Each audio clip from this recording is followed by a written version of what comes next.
Hello बच्चों, welcome back to my channel. कैसे हैं आप सब लोग। जो आप लोग का DEET में अकाउंट असिस्टेंट का एग्जाम होने वाला है, एग्जाम डेट आ चुकी है, 31 अगस्त है। तो आप लोग को इसके बारे में पहले ही मैं बता चुकी हूँ, वीडियो मैंने अपलोड करी थी। आई होप आप लोग देख ली, नहीं देखी देख लीजिए। सिलेबस भी क्लियर हो जाएगा, एग्जाम पैटर्न क्लियर हो जाएगा, किस तरह के क्वेश्चन आने वो भी क्लियर हो जाएगा। इसकी क्लासेस ऑलरेडी मैंने स्टार्ट कर दी हैं, तो अगर आप लोगों ने अभी तक नहीं देखी है देख लीजिएगा, लिंक इस वीडियो के डिस्क्रिप्शन में मिल जाएगा। साथ ही अब इसके प्रैक्टिस सेट्स जो MCQ क्वेश्चंस हैं वो भी मैं आप लोग के लिए लेकर के आऊंगी, जिससे कि साथ ही साथ आप लोग प्रैक्टिस भी करते जाएं और ये भी देख लें कि किस तरह के क्वेश्चंस पूछे जा सकते हैं। तो इसके लिए लेकिन आपको चैनल को सब्सक्राइब जरूर से करना है और वीडियो को लाइक करिएगा और ज्यादा से ज्यादा फ्रेंड्स साथ वीडियो को शेयर करिएगा। आइए शुरू करते हैं। Cash discount is allowed on, नगद छूट जो होती है उसकी अनुमति किस पर दी जाती है? परचेजेस पर, सेल्स पर, प्रॉम्प्ट पेमेंट के लिए या फिर ऑल ऑफ दिस। तो कैश डिस्काउंट जो होता है, सबसे पहले समझ लीजिए डिस्काउंट जो होता है वो दो तरह से दिया जाता है। जो डिस्काउंट होगा वो आपका 2 टाइप्स का रहता है। एक होता है ट्रेड डिस्काउंट, व्यापारिक छूट जिसे कहा जाता है, और दूसरा हो जाता है कैश डिस्काउंट। ये दो डिस्काउंट जो होते हैं वो दिए जाते हैं। अब यहाँ पर जो ट्रेड डिस्काउंट होता है, व्यापारिक छूट जो होती है, यानी कि जो भी बहुत पुराना कस्टमर्स होते हैं या बहुत बल्क में ऑर्डर होते हैं वो सबको ट्रेड डिस्काउंट दिया जाता है, और इसको हम जो जर्नल बनाते हैं वहाँ पर इसकी एंट्री करते भी नहीं, इसको नहीं दिखाया जाता। कैश डिस्काउंट जो होता है इसकी एंट्री की जाती है, और ये उन्हीं लोगों को दिया जाएगा या उन्हीं कस्टमर्स को दिया जाता है जो कि प्रॉम्प्ट पेमेंट यानी कि शीघ्र भुगतान कर सके। मेनली इसका पर्पस यही होता है कैश डिस्काउंट देने का कि तुरंत भुगतान के लिए उनको क्या करना, आकर्षित करना, कि जिससे वो जल्द से जल्द पेमेंट कर दें, इसलिए दिया जाता है ये कैश डिस्काउंट। तो एक आंसर क्या हो जाएगा हमारा? ऑप्शन सी हो जाएगा। जैसे सपोज कर इस तरह से कहते हैं ऑनलाइन पेमेंट अगर आप कर रहे हैं या आपने ऑनलाइन पेमेंट किया तो आपको 5% डिस्काउंट दे दिया जाएगा अगर फॉरन आपने पेमेंट कर दे, तो वही चीज है जिससे कि आप वो 5% डिस्काउंट देने के लिए ऑनलाइन पेमेंट उनको फॉरन ही कर देते हैं। तो यहाँ पर करेक्ट आंसर होगा ऑप्शन सी। चलिए नेक्स्ट क्वेश्चन है, account to be created on donation of goods, माल के दान पर जमा किए जाने वाला खाता, यानी कि जो गुड्स का डोनेट कर दिया जा रहा है, डोनेशन किया जा रहा है, उन गुड्स की एंट्री करते टाइम हम किस अकाउंट को क्रेडिट करते हैं? परचेज अकाउंट को, कैश को, सेल्स को, डोनेशन अकाउंट को। तो यहाँ पर जब भी बात आएगी गुड्स को डोनेट करने की तो आपका परचेजेस अकाउंट जो होता है वो क्रेडिट हो जाता है। एक आंसर क्या हो जाएगा? ऑप्शन ए हो जाएगा। चलिए नेक्स्ट क्वेश्चन है,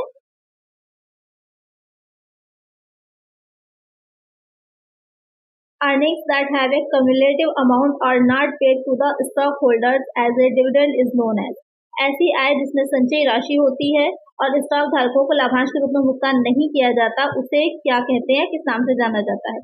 retained earning, common earning, preferred earning, non paid earning. तो आपने कई नाम सुने होंगे इसमें। प्रॉफिट एंड लॉस अकाउंट में से नेट प्रॉफिट होता है, ग्रॉस प्रॉफिट निकल करके आता है, इनकम निकल करके आती है। तो यहाँ पर जो कह रहा है कि आपकी एक संचयी राशि होती है, यानी कि एक कम्युलेटिव अमाउंट होगा, लेकिन जिसे आप जो स्टॉक होल्डर्स होते हैं उनको डिविडेंड के तौर पे आप नहीं दे रहे होते हैं, और वो आपका रिजर्व भी नहीं है, किसी तरह का रिजर्व नहीं है, कोई प्रोविजन नहीं है, तो वो क्या कहलाता है? वो रिटेन अर्निंग कहलाती है, प्रतिधारित आय कहलाती है। यानी कि जो आपका प्रॉफिट है उसमें से कुछ हिस्सा आप जो होता है रिटेन अर्निंग में प्रतिधारित करके अपने पास रोक करके रखते हैं कि आवश्यकता होने पर जब नीड होगी तब इसका आप यूज कर सके, तो आपको रिटेन अर्निंग कहलाती है। तो एक आंसर क्या हो जाएगा? ऑप्शन ए हो जाएगा। चलिए नेक्स्ट क्वेश्चन है, what is one of the features of cash book? Cash book की एक विशेषता क्या है? It is both a book of original entry as well as book of final entry, या मूल प्रविष्टि की पुस्तक और अंतिम प्रविष्टि की पुस्तक दोनों है। It is book of original entry केवल मूल प्रविष्टि की पुस्तक है। It is book of final entry, ये अंतिम प्रविष्टि की पुस्तक है। तो कैश बुक के बारे में कहा जाए कि कैश बुक क्या है, तो आपको मैंने बताया ही था, जो कैश बुक होती है, ये जो कैश बुक होगी ये दोनों ही मानी जाती है। इसको हम लेजर भी मानते हैं, जर्नल भी मानते हैं और लेजर भी मानते हैं, दोनों में ही ये आती है, इसलिए ये क्या हो जाएगी? ये दोनों ही हो जाएगी। It is both a book of original entry as well as book of final entry, दोनों की ही होती है। एक तरह से क्या हो जाएगा? ऑप्शन ए हो जाएगा, क्योंकि जर्नल जो होता है वो आपकी ओरिजिनल एंट्री की बुक होती है और जो लेजर होता है वो फाइनल एंट्री की बुक होती है, और कैश बुक क्योंकि दोनों ही मानी जाती है इसलिए दोनों ही हो जाएगा। एक आंसर हो जाएगा ऑप्शन ए। चलिए नेक्स्ट क्वेश्चन है, double column cash book records जो डबल कॉलम यानी कि दोहरे की होती है, डबल कॉलम की बुक कैश बुक होती है, उसमें क्या रिकॉर्ड किया जाता है? All transaction, cash and bank transaction, only cash transaction, only credit transaction. तो यहाँ पर क्या होता है, जो डबल कॉलम की होती है उसमें कैश एंड बैंक ट्रांजेक्शन जो होते हैं, नगद और बैंक लेन देन, उनको शामिल किया जाता है। या 3 कॉलम की जो होती है तो उसमें एक डिस्काउंट और ऐड हो जाता है, डिस्काउंट का भी कॉलम बना दिया जाता है। ये 3 कॉलम की कैश बुक हो जाती है। तो एक आंसर क्या हो जाएगा? ऑप्शन बी होगा। चलिए नेक्स्ट क्वेश्चन है, which one of the following is the real account? कितने से कौन सा एक वास्तविक खाता है? Salary account, mister Ram's account, building account, interest expense account. तो यहाँ पर जो है रियल अकाउंट इसमें से कौन सा है, ये क्वेश्चन आपसे कर रहा है। रियल अकाउंट कौन सा होता है? जो हमारे एसेट्स के अकाउंट होते हैं वो रियल अकाउंट हो जाते हैं। तो इसमें से कौन सा एसेट का अकाउंट है? Building account. तो एक आंसर क्या हो जाएगा हमारा? ऑप्शन सी होगा। सैलरी अकाउंट क्या हो जाएगा? नॉमिनल में जाएगा। इंटरेस्ट एक्सपेंस अकाउंट भी नॉमिनल में जाएगा। और राम्स अकाउंट जो है वो किसमें जाएगा? ये आपका चला जाएगा पर्सनल अकाउंट पे। तो करेक्ट आंसर क्या होगा हमारा? ऑप्शन सी हो जाएगा। चलिए नेक्स्ट क्वेश्चन है,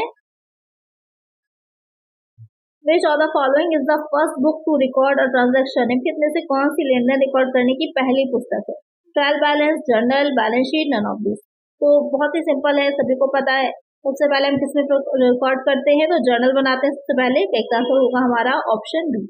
चलिए नेक्स्ट क्वेश्चन है, कभी कभी ऐसा होता है कि बहुत डिफिकल्ट क्वेश्चन तो हम लगा ले जाते हैं और बहुत ही इजी सा क्वेश्चन जो होता है वो हमारा रह जाता है, गलत हो जाता है। नेक्स्ट क्वेश्चन है, maintenance of personal account and cash account is called as dash? व्यक्तिगत खातों और नगद खातों के रखरखाव को कहा जाता है। Pure single interest system, simple single interest system, फर्सी single interest system, none of the. तो इसे क्या कहा जाता है? जो आपके पर्सनल अकाउंट का मेंटेन आप कर रहे हैं या कैश अकाउंट है या पर्सनल अकाउंट को आप जब मेंटेन करते हैं तो वो आपका सिंपल सिंगल इंटरेस्ट सिस्टम कहलाता है। एक आंसर हो जाएगा हमारा ऑप्शन बी। अच्छा क्वेश्चन है, इसलिए इसको भी मैंने इंक्लूड किया कि आप ध्यान में रखिएगा, पूछा जा सकता है।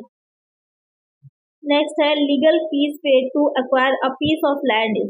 भूमि के एक टुकड़े को प्राप्त करने के लिए भुगतान की गई कानूनी फीस है।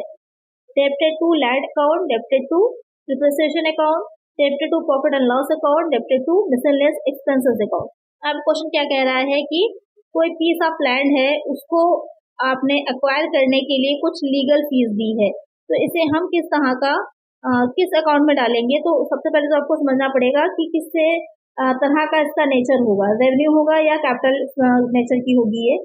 तो लैंड है, क्योंकि पीस ऑफ लैंड है, भूमि है, तो भूमि क्या हो जाती है?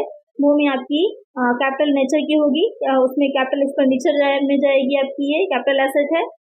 और ये जो लीगल फीस है ये बार बार तो आपको देनी नहीं है, वो चीजें जो हम बार बार देते हैं वो आपकी आ जाती हैं किसमें? जो हमारा रेवेन्यू वाला होता है। लेकिन लीगल फीस आपने एक बार इस पर दी है तो ये किसमें जाएगी आपकी? ये भी आपकी कैपिटल नेचर की होगी और ये लैंड अकाउंट में ही इसको डेबिट किया जाएगा। एक आंसर क्या हो जाएगा? ऑप्शन ए हो जाएगा। जैसे कि आप मशीनरी को परचेज करते हैं और उसके इंस्टॉलेशन के जो चार्जेस होते हैं या फिर उसमें इंस्टॉल करने के लिए आपने कुछ वेजेस पे करी होती हैं, तो उसको भी हम मशीनरी अकाउंट में ही डालते हैं। सेम वही चीज यहाँ पर भी, प्रिंसिपल यहाँ पर भी लागू होगा। एक आंसर हो जाएगा ऑप्शन ए। चलिए नेक्स्ट क्वेश्चन है, total debtor account is prepare to know? कुल देनदार खाता क्या जानने के लिए तैयार किया जाएगा? क्रेडिट परचेज को, कैश सेल को, क्रेडिट सेल को, इनमें से कोई नहीं। तो डेटर अकाउंट जो होता है आप जो बनाएंगे वो प्रिपेयर किया जाता है क्या जानने के लिए? डेटर में क्या रहेगा? डेटर जो होते हैं कब बनते हैं? जब आप क्रेडिट सेल कर रहे होते हैं। जब आप सेल जो होती है वो क्रेडिट पर कर रहे होते हैं, मीन्स क्या होता है कि आपसे कितने लोगों ने परचेज किया है, आपसे कितने लोगों ने उस प्रोडक्ट को खरीदा है। एक तरफ कस्टमर ही होगा ना जो आपके प्रोडक्ट को खरीद रहा है, तो उसी को जानने के लिए आप बनाते हैं, जो डेटर्स होते हैं वो आपके बनते हैं। तो यहाँ पर जो टोटल डेटर अकाउंट होगा वो किसके लिए प्रिपेयर किया जा रहा है? वो प्रिपेयर किया जाएगा क्रेडिट सेल के लिए। एक आंसर क्या हो जाएगा? ऑप्शन बी हो जाएगा। Which of the following best describes a one person company? निम्नलिखित में से कौन सा एक व्यक्ति कंपनी का सबसे अच्छा वर्णन करता है? A partnership firm with only one partner, a sole proprietorship with limited liability, a private company with a single shareholder, a government company with one director. तो जब हम कंपनी की बात करें तो कंपनी के बहुत से टाइप होते हैं। एक 1 पर्सन कंपनी होती है आपकी, जो कि आपको क्वेश्चन ही पूछा गया है। दूसरी हो जाती है आपकी प्राइवेट कंपनी हो जाती है, पब्लिक कंपनी हो जाती है, इस तरह की कंपनीज होती हैं। गवर्नमेंट कंपनी होती है, सब्सिडरी कंपनी होती है, होल्डिंग कंपनी होती है, कई तरह के टाइप्स होते हैं कंपनीज के। यहाँ पर बात किसकी की जा रही है? 1% कंपनी की जा रही है, एक व्यक्ति वाली कंपनी की। तो ये किस तरह की होती है कि केवल एक भागीदार वाली साझेदारी फर्म होगी, सीमित देयता वाली एकमात्र स्वामित्व वाली कंपनी है, एक का शेयरधारक वाली निजी कंपनी है, एक निदेशक वाली सरकारी कंपनी। तो इसमें क्या रहेगा कि a private company with a single share holder. ये होती प्राइवेट ही कंपनी है, लेकिन इसमें एक शेयर होल्डर होता है। कंपनी कहलाने का या कंपनी होने की वजह से क्या रहता है कि इसमें कुछ विशेषताएं या कुछ फीचर्स जो होते हैं वो कंपनी के होते हैं। एक अकेला व्यक्ति अगर कोई बिजनेस कर रहा होगा तो सोल प्रोप्राइटर कहलाता है। आपको पता ही है ये बात कि वो अकेला कोई बिजनेस कर रहा है तो वो सोल प्रोप्राइटर कहलाता है। लेकिन अगर उसको कंपनी में कन्वर्ट कर देता है तो वहां पर बहुत से उसके क्या होते हैं, ऐसी चीजें हैं या ऐसे फीचर्स हैं जो उसको कंपनी में आ जाते हैं, जैसे कि वो एक कंपनी से अलग होता है, तो कंपनी अलग हो जाएगी और वो व्यक्ति अलग हो जाएगा। तो वो सारे फीचर्स होते हैं जो उसमें आएंगे। तो यहाँ पर करेक्ट आंसर क्या हो जाएगा? ऑप्शन सी हो जाएगा कि a private company with a single share holder. चलिए नेक्स्ट क्वेश्चन है, अ कंपनी कैन नॉट पे underwriting commission unless it is authorised bye it's. कोई कंपनी तब तक अंडरराइटर कमीशन का भुगतान नहीं कर सकती जब तक कि वह उसके द्वारा अधिकृत ना हो। एओए, तो मैंने आपको शॉर्ट में बताया था कि एओए इसे कहते हैं एसोसिएशन ऑफ आर्टिकल, यानी कि जो अंतर नियम होते हैं। एमओए क्या हो जाता है? पार्षद सीमा नियम, मेमोरेंडम ऑफ एसोसिएशन। मैंने जानबूझकर के ऐसे लिखा है क्योंकि एग्जाम में आपको इस तरह से भी लिखा मिल सकता है, फुल फॉर्म आपको याद होनी चाहिए। Both A and B, none of the above. अब पहले समझ लीजिए अंडरराइटर कमीशन होता क्या है। जो कंपनी होती है, कंपनी अपने शेयर्स जो जारी करती है, तो कभी कभी वहाँ पे ये रहता है कि उसको डाउट रहता है कि सारे शेयर्स उसके अगर नहीं खरीदे, पब्लिक ने नहीं खरीदे, तो वहाँ पर क्या करती है, जो अंडरराइटर्स होते हैं, अभिभोक्ता किसे हिंदी में कहा जाता है, जो अंडरराइटर्स होते हैं वो इनके शेयर्स को ले लेते हैं। उसके बाद ये जनता को क्या करते हैं, उन शेयर्स को दे देते हैं। तो उसमें ये रहता है इस कंपनी को ये डाउट नहीं रहेगी और अंडरराइटर्स क्योंकि ले लेते हैं, तो इस वजह से क्या रहता है कि इनके सारे शेयर्स जो होंगे वो इजिली निकल जाएंगे या इशू हो जाते हैं। इसके बदले में इनको कमीशन मिलता है। तो यहाँ पर कब जो है अंडरराइटर्स को कमीशन दिया जाएगा या कब इस तरह का कंपनी यूज कर सकती है? जब वो उसके जो आर्टिकल ऑफ एसोसिएशन है, जो उसके पार्षद अंतर नियम है, उसमें ये प्रावधान होना चाहिए, उसमें प्रोविजन होना चाहिए। एक आंसर क्या हो जाएगा? ऑप्शन ए हो जाएगा। नेक्स्ट क्वेश्चन है, in case of share underwriting commission will be. जब शेयर्स की हम बात करेंगे तो वहां पर अंडरराइटर्स जो होते हैं, अभिभावक जो होते हैं, उनको कितना कमीशन दिया जाता है? बहुत ही अच्छा और इम्पोर्टेंट क्वेश्चन है ये आपका। 2%, 3%, 5%, उन्हें 5% कमीशन दिया जाता है। एक आंसर हो जाएगा ऑप्शन सी, मतलब मैक्सिमम जो होता है 5% तक दिया जाता है। चलिए नेक्स्ट क्वेश्चन है, in case of debentures underwriting commission will be. अब वहां पर था कि आपका शेयर्स में 5% था, अगर डिवेंचर ऋण पत्र की बात की जाएगी तो 3%, 4%, 2.5%। तो यहाँ पर उसका जस्ट हाफ हो जाता है 2.5%। करेक्ट आंसर हो जाएगा ऑप्शन सी। नेक्स्ट क्वेश्चन है, according to companies act 2013 the minimum application money should be. Company अधिनियम 2013 के अनुसार न्यूनतम आवेदन राशि होनी चाहिए 5%, 3%, 2%, नन ऑफ दिस। तो यहाँ पर कितनी मिनिमम होनी चाहिए? तो जो होता है शेयर, उसका जो नॉमिनल वैल्यू होती है उसका मिनिमम 5% होना चाहिए। करेक्ट आंसर क्या होगा? Option A, according to companies act 2013। यानी कि कहने का मतलब ये है कि अगर आपसे ये स्पेसिफिकली पूछता है कि कंपनी अधिनियम 2013 के अनुसार, और एक क्वेश्चन ऐसा ही और बनता है जहाँ पर आपसे ये पूछता है कि सेबी के अनुसार, कि अगर वहां पर कहेगा कि minimum application money should B, तो एक वर्ड और यहाँ पर लाइन जुड़ी रहेगी अकॉर्डिंग टू सेबीज गाइडलाइन, यहाँ पर ऐड कर लीजिए, रह गया होगा अकॉर्डिंग टू सेबीज गाइडलाइन। जो सेबी है, सेबी क्या है? Security exchange board of India. According to SEBI's guideline, तो यहाँ पर क्या होगा? अगर ये आपका पूछ रहा है इस तरह से, तब कितना होगा? तो वो हो जाता है 25%। तो ध्यान में रखिएगा कि किसके बेसिस पे पूछ रहा है आपसे, कि कंपनीज एक्ट के अकॉर्डिंग पूछ रहा है, सेबी की गाइडलाइन में पूछ रहा है, उसी के अकॉर्डिंग आपका आंसर रहेगा। तो यहाँ पर करेक्ट आंसर क्या हो जाएगा? ऑप्शन ए हो जाएगा। तो दोनों को ही ध्यान में रखिएगा, बहुत ही इंपॉर्टेंट पॉइंट है ये। चलिए नेक्स्ट क्वेश्चन है, नेक्स्ट क्वेश्चन है, a company must inform the registrar about redemption of preference shares traded.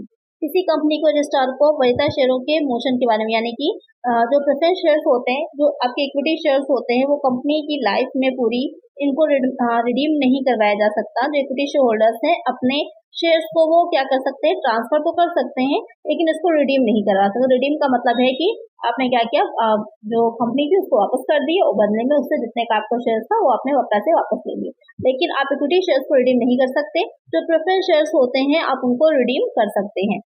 तो अब यहाँ पर कह रहा है कि अगर जो है प्रेफरेंस शेयर्स को रिडीम करवाया जा रहा है तो वहाँ पर कितने टाइम के अंदर उसकी सूचना जो होती है हमको रजिस्ट्रार के ऑफिस में देनी होती है। 21 days, 15 days, 13 days, none of the above. तो हो जाता है 13 डेज। विद इन 13 डेज आपको इसकी इन्फॉर्मेशन जो होती है, जो कंपनी होगी उसकी सूचना जो होती है वो रजिस्ट्रार को देती है। तो एक आंसर क्या हो जाएगा, ऑप्शन सी हो जाएगा। चलिए नेक्स्ट क्वेश्चन है, share premium amount is treated as the dash capital of a company. Share premium राशि को कंपनी की डैश पूंजी माना जाता है। Issued, reserve, subscribe, none of that. Question क्या कह रहा है, जो शेयर प्रीमियम अमाउंट होता है उसे कंपनी में, यानी कि जो आपको एक्स्ट्रा मिल रहा है, जैसे 100 का अगर है, आपको अगर 110 का मिल रहा है तो डिफरेंस जो 10 रुपीज का है ये आपका सिक्योरिटी प्रीमियम हो जाता है। तो ये 10 रुपीज क्या है, तो ये 10 रुपीज आपके रिजर्व में जाते हैं। एक चांस से क्या हो जाएगा, ऑप्शन बी हो जाता है। चलिए नेक्स्ट क्वेश्चन है, यहाँ पर कि a company can create reserve capital by passing. कोई कंपनी आरक्षित पूंजी का निर्माण निम्न द्वारा कर सकती है, an ordinary resolution, special resolution, a board resolution, none of the above. तो ये जो रिजर्व कैपिटल होती है कंपनी कैसे बना सकती है, तो रिजर्व कैपिटल होती क्या है, रिजर्व कैपिटल का मतलब ये होता है कि कोई कंपनी जो होती है जब अपनी टोटल जो उसकी मेन मेमोरेंडम ऑफ एसोसिएशन होता है वहां पर वो अपना मेन रखती है कि कितनी पूंजी, कितनी कैपिटल उसकी कंपनी में होगी, कितनी कैपिटल से कंपनी होगी, तो उस कैपिटल को क्या कहा जाता है, वो आपकी अथोराइज कैपिटल कहलाती है, अधिकृत पूंजी कहलाती है।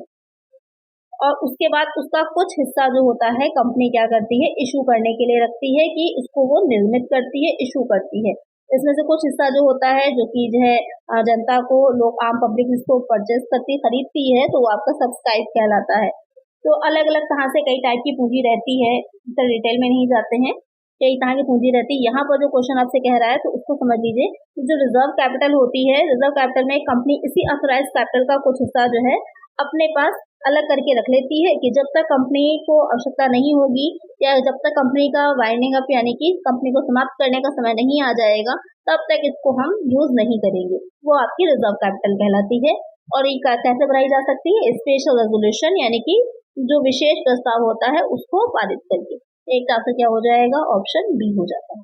चलिए नेक्स्ट क्वेश्चन है, the capital which is part of the uncalled capital of the company which can be called up only in the event of its winding up, it is called। वह पूंजी जो कंपनी के अप्रयुक्त पूंजी का हिस्सा है जिसे केवल समापन की स्थिति में ही बुलाया जा सकता है, उसे क्या कहा जाएगा, issued capital, nominal, authorise, reserve. तो अभी मैंने आपको बताया था कौन सी कैपिटल होती है, रिजर्व होती है।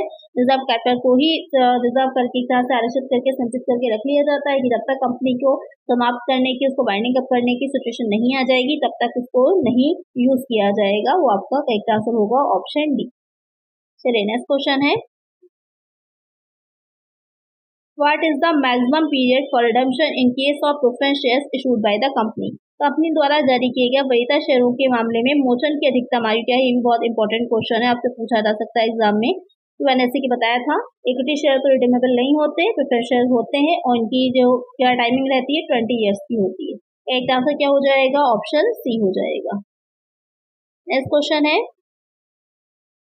Capital redemption reserve must be use for issue of.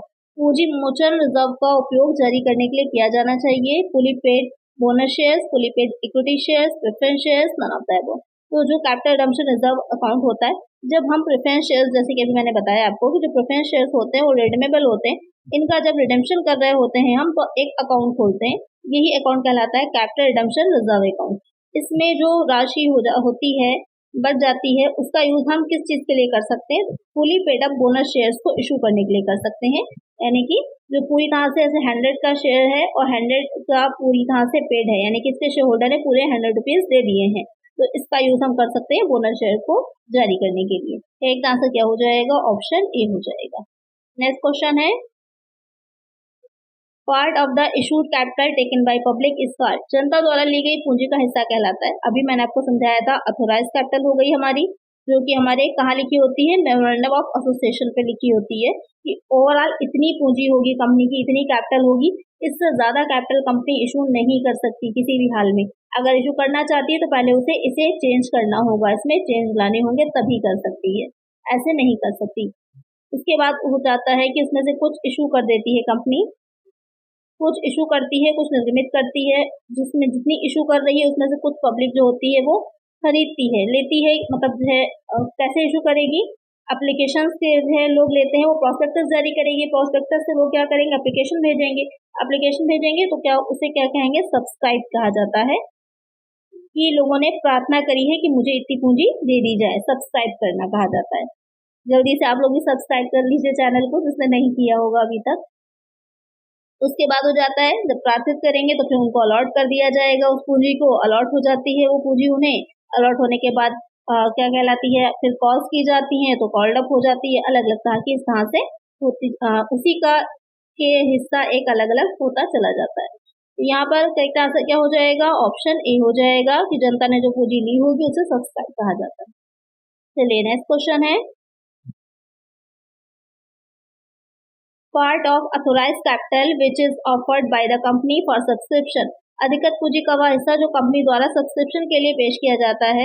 Subscribe issued, अब उसी का ही एक हिस्सा निकल करके आता है, यहाँ पर कौन सा हो जाएगा, अभी मैंने आपको बता ही दिया, इशूड कहलाता है, यानी कि जो कंपनी होगी जिसको जारी करना चाह रही होगी वो आपका इशू कहलाता है, निर्गमित करने के लिए। चलिए नेक्स्ट क्वेश्चन है,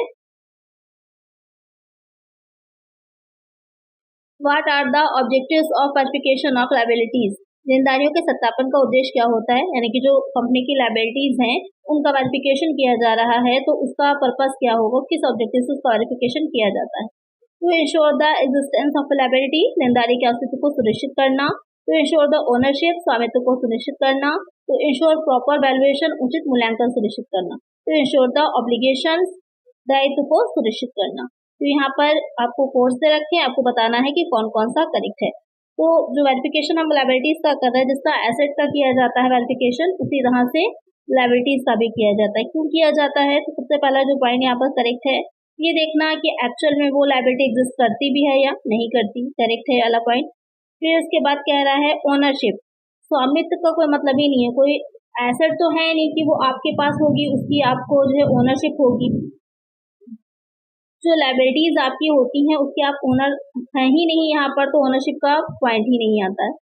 प्रॉपर वैल्यूएशन, ये तो सही है कि मूल्यांकन सही से किया गया, यानी बहुत ज्यादा दिखा दी गई जिससे कि प्रॉफिट को कम किया जा सके।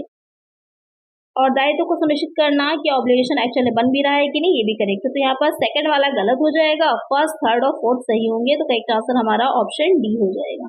इस साइड क्वेश्चन भी बन सकते हैं, इनको अच्छे से समझ तो देख लीजिएगा, क्योंकि जो है कंबाइन करके दिया हुआ है, तो अगर एक भी पॉइंट आपने मिस कर दिया तो आपका आंसर गलत हो जाएगा। चलिए नेक्स्ट क्वेश्चन है,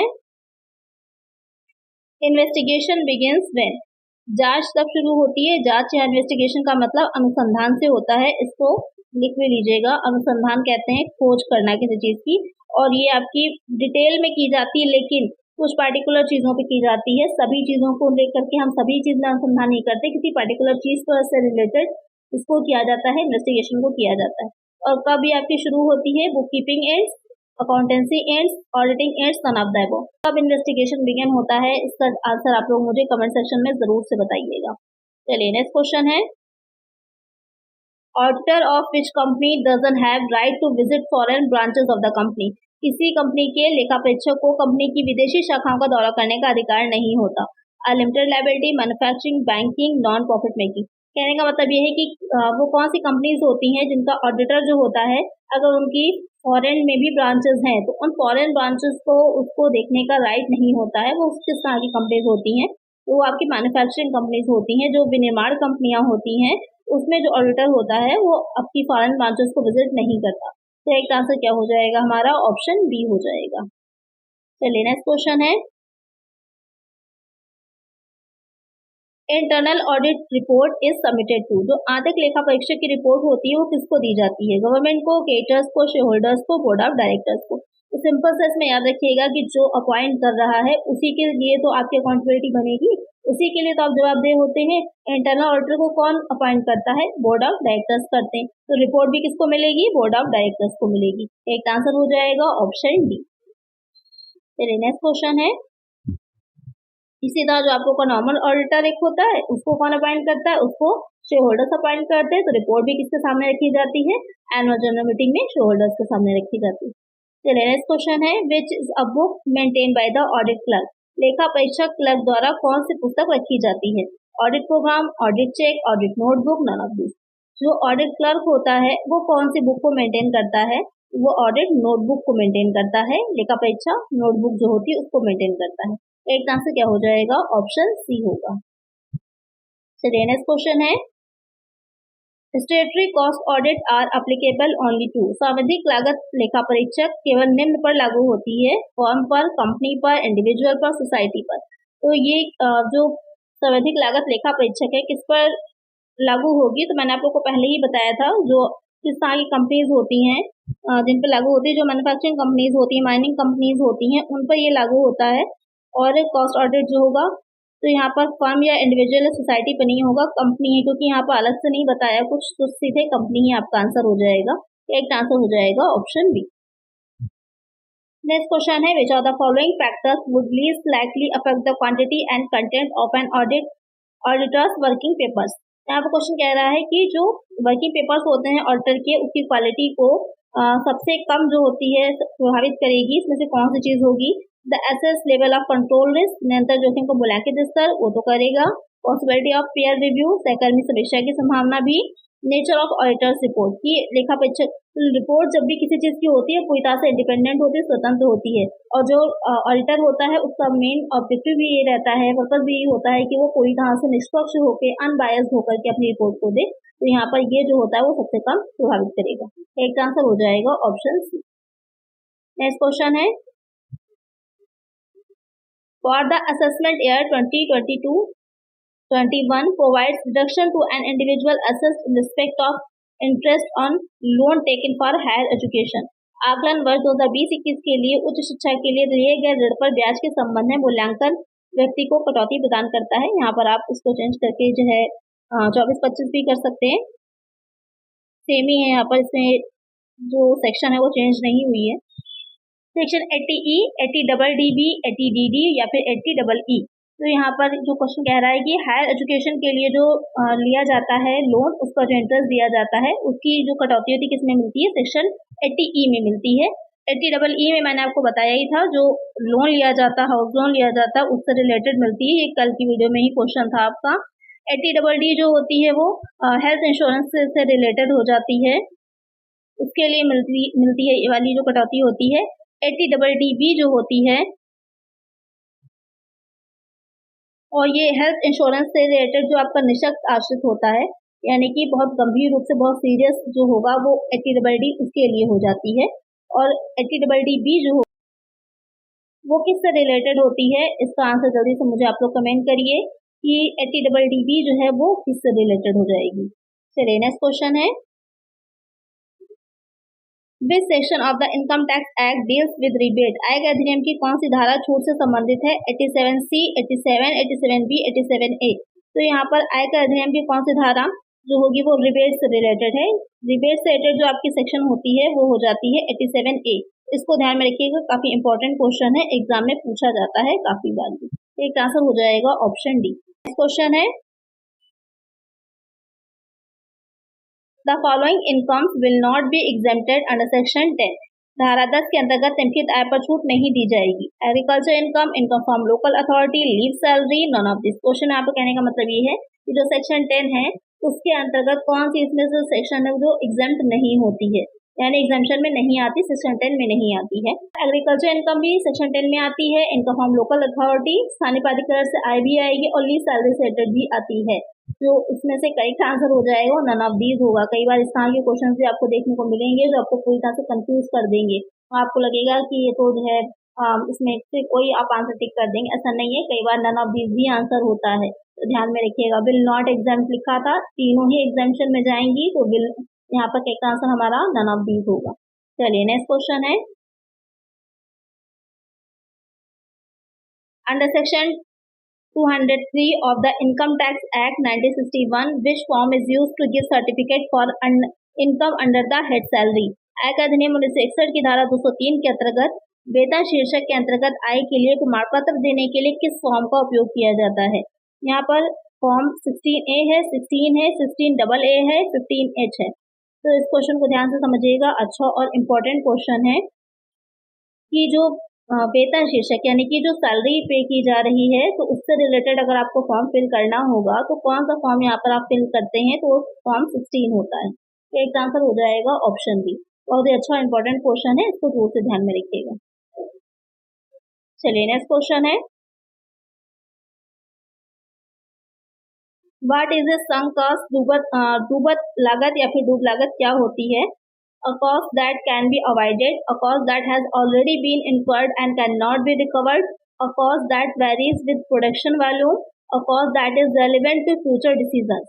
डूबत लागत क्या है? एक लागत जिसे टाला जा सकता है, एक लागत जो पहले ही खर्च हो चुकी है और इसे अब वसूला नहीं जा सकता, एक लागत जो उत्पादन की मात्रा के साथ बदलती रहेगी, एक लागत जो भविष्य के निर्णयों के लिए प्रासंगिक है। जो संक कॉस्ट होती है वो उसका मतलब डूबत क्यों कहा गया है? उसे डूबत लागत कहा ही इसलिए गया है कि ऑलरेडी वो आप खर्च कर चुके हैं, एक्सपेंड कर चुके हैं, अब उसको आप वापस रिकवर नहीं कर सकते। तो करेक्ट आंसर क्या हो जाएगा? ऑप्शन बी हो जाता है। ये क्वेश्चन बहुत पूछा जाता है, इसलिए मैंने पहले भी शामिल किया हुआ है, इसको दोबारा फिर किया है जिससे कि इसको आप याद रखिए। चलिए नेक्स्ट क्वेश्चन है, marginal costing is also known as, सीमांत लागत को इस रूप में भी जाना जाता है, absorption costing, variable costing, standard costing, job costing. तो मार्जिनल कॉस्ट जो है सीमांत लागत है और उसे किस रूप में हम जानते हैं, किस नाम से जानते हैं, तो उसे हम वेरिएबल कॉस्टिंग कहते हैं। एक आंसर हो जाएगा ऑप्शन बी। तो एक इस तरह से भी डिफाइन किया जाता है कि जो आपकी मार्जिनल कॉस्ट होती है, मार्जिनल कॉस्ट होती है उसमें ऐड करते हैं आप कंट्रीब्यूशन। कंट्रीब्यूशन में क्या चीजें ऐड हो जाती हैं? कंट्रीब्यूशन में आपके आता है फिक्स कॉस्ट प्लस प्रॉफिट आ जाता है, और उसके बाद इन दोनों को जोड़ दीजिएगा तो निकल के आपकी सेल आ जाती है। तो इस तरह से भी डिफाइन किया जाता है। एक आंसर है ऑप्शन बी। नेक्स्ट क्वेश्चन है, what does cost volume profit CVP analysis help determine? लागत मात्रा लाभ विश्लेषण क्या निर्धारित करने में मदद करता है? Break even point, profitability at different sales levels, the impact of changes in cost and volume on profit, all of that. तो क्वेश्चन क्या कह रहा है, जो लागत मात्रा लाभ विश्लेषण होता है CVP जो होता है वो किस चीज को निर्धारित करता है? तो वहां पर ये तीनों ही चीजें निर्धारित होती है। ब्रेक इवन पॉइंट एक ऐसा पॉइंट जहां पर नो प्रॉफिट नो लॉस, ये जो पॉइंट होता है यहाँ पर ना तो प्रॉफिट होता है ना ही कोई लॉस होता है, आपने जितनी कॉस्ट आई है उतनी ही की आप सेल कर देते हैं, कोई आपको प्रॉफिट या लॉस नहीं होता। अलग अलग लेवल्स पर सेल्स के प्रॉफिटेबिलिटी कितनी है ये भी जान सकते हैं, और साथ में लागत और मात्रा में परिवर्तन, यानी कि अगर हम कॉस्ट में और जो क्वांटिटी उसमें किस तरह से चेंजेस करते हैं उसका प्रॉफिट पर क्या इफेक्ट होता है, तीनों को ही देखता है। एक आंसर क्या होगा? ऑप्शन डी हो जाएगा। चलिए नेक्स्ट क्वेश्चन है, कॉस्ट एनालिसिस का एक हिस्सा ही है, इसके लिए मैंने इस क्वेश्चन को शामिल किया था। Which of the following is are fixed cost? निम्नलिखित में से कौन सी निश्चित लागत होती है या स्थिर लागत कह सकते हैं? Contractual rent, insurance fee, interest on capital investment, all of the above. तो यहाँ पर फिक्स्ड कॉस्ट कौन सी है? तो रेंट है, संविदा पर है, तो एक सिंपल सी बात है, वैसे भी रेंट जो होता है वो आपका फिक्स में ही जाएगा, इंश्योरेंस फी भी आपकी फिक्स में जाएगी और कैपिटल इन्वेस्टमेंट भी फिक्स में जाएगा, इंटरेस्ट जो होगा। एक आंसर होगा option D, all of that. Next question है, Raju's account was excess debited by 500, where Sohan's account was under debited by 500. Raju के खाते में 500 रुपए अधिक डेबिट कर दिए गए, जबकि सोहन के खाते में 500 से कम डेबिट किया गया था। तो ये किस तरह का त्रुटि है, एरर है, ये क्वेश्चन कह रहा है। कंपनसेटिंग है, क्लरिकल है, एरर ऑफ प्रिंसिपल है, नन ऑफ दिस। किस तरह का एरर है? तो 500 यहाँ पर कम डेबिट किए थे, तो यहाँ पर ज्यादा डेबिट किए थे, यहाँ पर कम डेबिट कर दिए। तो सिंपल सी बात है, कंपनसेटरी हो जाएगा, क्षतिपूरक त्रुटि हो जाएगी।